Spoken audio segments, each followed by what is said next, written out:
રાજકીય ગપશપની શરૂઆત આપણે ભૂતપૂર્વ મુખ્યમંત્રી નીતિન કાકાના દર્દથી કરીએ। ભાજપે જેને હાસ્ય ધકેલી દીધા છે એવા નીતિન કાકા અત્યારે ફટકાબાજી કરીને સંતોષ માની રહ્યા છે। કડી એપીએમસીના કાર્યક્રમમાં નીતિન કાકાએ રાજકારણ ઉપર બળાપો ઘાટીને ફરી ફટકાબાજી કરી છે। ભાજપના સાચા કાર્યકર કહેવાય નહીં તો ધંધા ગોરખ ધંધા કરવાના અને આગળ ગાડીમાં ભાજપનો દુપટ્ટો લગાવવાનો। હવે બધા બધી ખબર છે એટલે કોઈ હવે બહુ છેતરાતો નથી। શરૂઆતમાં લોકો છેતરાતા હતા એટલે પોતાનામાં સાચું શું છે એ સહકારી ભાવના બતાવવી જોઈએ।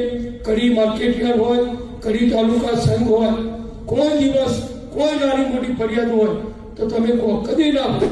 નીતિન કાકાએ આ ફટકાબાજી કરતા કહ્યું કે અત્યારે રાજકારણમાં લોકો જે સત્તા પર છે એને જ યાદ કરે છે, બીજા કોઈને યાદ કરતું નથી।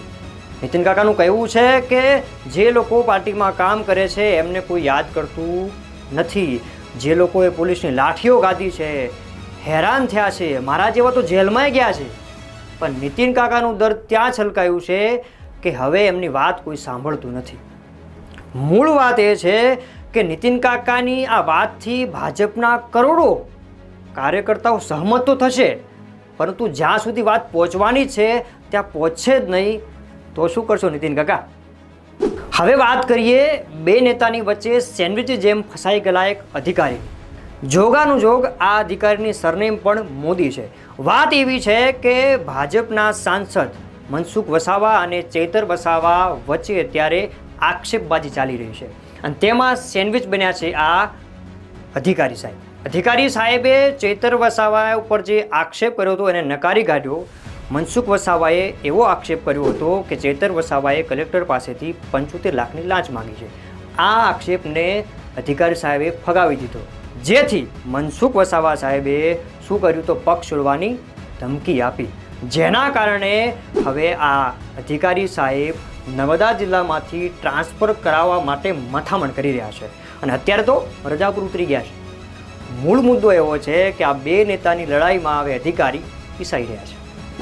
પાટીદાર આંદોલન બાદ જેમનું નામ ભૂલાઈ ગયું હતું એવા લાલજી પટેલ ફરી મેદાનમાં આવવા માટે ફાંફા મારી રહ્યા છે, પણ કંઈ ફાવતું નથી। અત્યારે પાટીદારની એક દીકરીએ ભાગીને લગ્ન કર્યા છે, ત્યારે આ પાટીદાર નેતા લાલજી પટેલ ફરી મેદાનમાં આવ્યા છે।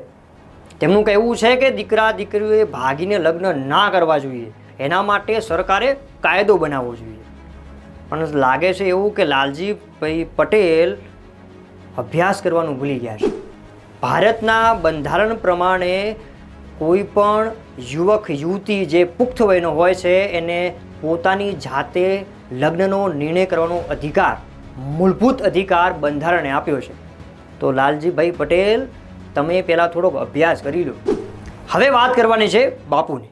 બાપુ અત્યારે શું ખાઈ પીને બેઠા છે કંઈ નક્કી નથી, પરંતુ ભાજપ પર એમણે કડવો કટાક્ષ કર્યો છે। બાપુનું કહેવું છે કે ભાજપ, ભારતીય જનતા પાર્ટી ગાયો કાપનારી કંપનીઓ પાસેથી રૂપિયા ઉઘરાવે છે। બાપુનું કહેવું છે કે જ્યારે હું પાર્ટીમાં હતો ત્યારે પાર્ટી પાસે એટલા રૂપિયા નહોતા, અમે 100-200 રૂપિયા ઉઘરાવીને પાર્ટી ચલાવતા હતા, પરંતુ અત્યારે ભાજપ ગાયો કાપતી કંપનીના રૂપિયા લડી રહી છે। બાપુના આટલા મોટા આક્ષેપ પર ભાજપના મોટા નેતાઓ તો ચૂપ છે, પણ એકાદ નેતાએ કીધું છે કે બાપુની ઉંમર થઈ ગઈ છે, એટલે બાપુએ જેમ તેમ બોલી રહ્યા છે। આ વાતને વધારે માથે લેવાની જરૂર નથી। રાજકીય ગપશપમાં અત્યારે આટલું જ। ફરી નવો વિડીયો સાથે ફરી મળીશું। અત્યારે બસ આટલું જ। મુંબઈ સમાચારની દરેક યુટ્યુબ ચેનલને સબસ્ક્રાઇબ કરો, શેર કરો અને મુંબઈ સમાચારના દરેક સોશિયલ મીડિયા પ્લેટફોર્મ પર જઈને ફોલો કરવાનું અને કમેન્ટ કરવાનું ના ભૂલશો।